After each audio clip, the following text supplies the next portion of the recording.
für Tomičák. Tomičák. Achtung! Achtung! Darf nicht wahr sein! In einer Qualifikation überhaupt, weil hier Tomičák in Ruhe das Mittelfeld überbrücken darf, nicht angegriffen wird von Molinaro, den Ball genau in die Lücke setzt. Sakai kommt von hinten, kommt zu spät. Die Innenverteidigung des VfB zu weit für sich. Vilja, den Stammplatz, kein Abseits, Benko, Ulreich und jetzt steht es 2:0.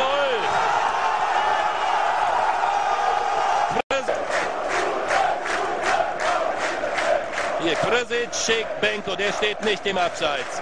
Der behält den Kopf oben, sieht Krsic, der nimmt den Ball nochmal an und dann netzt er ein zur 2:0 Führung für Rijeka gegen den VfB.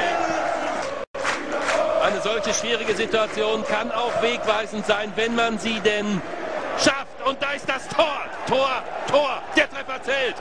VfB Stuttgart ist zurück in dieser Partie. Gentner mit der Direktabnahme. Oh, das ist ja interessant. Also das passive Abseits